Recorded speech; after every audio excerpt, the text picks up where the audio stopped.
Merci, madame. La parole est à monsieur Dominique Dorn. Monsieur le Premier ministre, le premier jour, il est allé voir madame Merkel. Il lui a dit « Madame Merkozy, je veux renégocier votre traité ». Elle lui a dit « Nein ». Alors il a dit « Au diable les Allemands, ces conservateurs égoïstes » et vous avez ratifié le traité.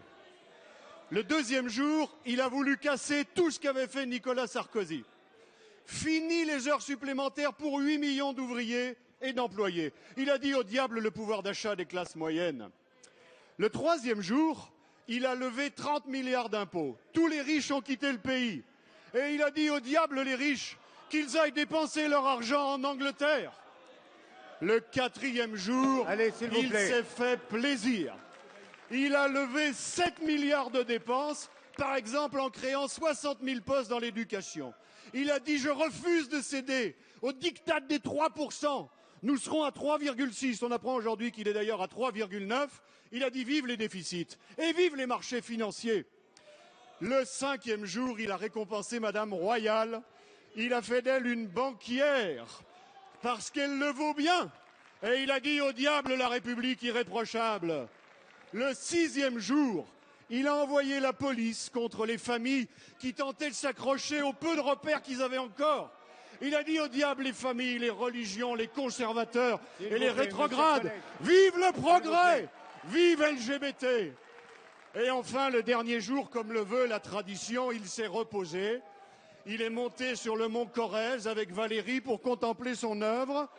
Et là, il a vu une France en ruine, des Français sans un sou, sans espérance, sans avenir, sans fraternité. Et il a eu cette phrase historique. Il a dit « Je sais que je tiens le bon cap ». Alors il est revenu à Paris en train comme il l'avait promis.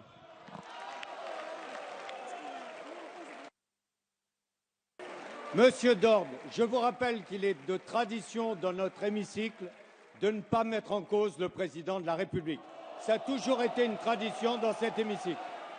La parole est à monsieur Pierre Moscovici.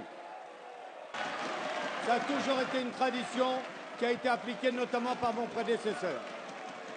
Monsieur Pierre Moscovici, ministre de l'Économie et des Finances. Monsieur le Président, Mesdames et Messieurs les députés, Monsieur le député Dominique Dorn, la vraie réponse, elle vient d'être apportée par le Président de l'Assemblée nationale. Il ne s'agissait pas d'une question, mais d'une simple parabole, d'une fable totalement polémique et en plus avec des aspects personnels qui sont totalement indignes d'un député de cette Assemblée. Mais enfin, peut-être êtes-vous comme ça, tout à coup pris par l'enthousiasme d'avoir appris à manifester ce que vous ne saviez pas faire. Et puis vous êtes dans cette espèce d'exubérance irrationnelle qui vous conduit à toutes les exagérations, à toutes les piques, à toutes les insultes. Ce que vous dites, en réalité, n'a aucune forme de sens, si ce n'est peut-être que ce chemin des 7 jours, c'est celui que vous avez parcouru au cours des 5 années précédentes.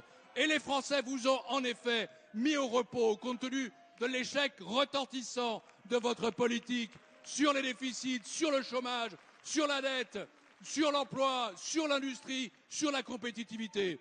Alors, je pense que votre question ne mérite en réalité pas beaucoup plus de réponses, si ce n'est pour dire que ce gouvernement, sous l'impulsion du président, est au travail pour redresser un pays que vous avez laissé dégrader, affaibli, divisé, que nous sommes au travail pour la compétitivité, pour l'emploi, que nous le sommes en Europe pour redonner un sens à la construction européenne.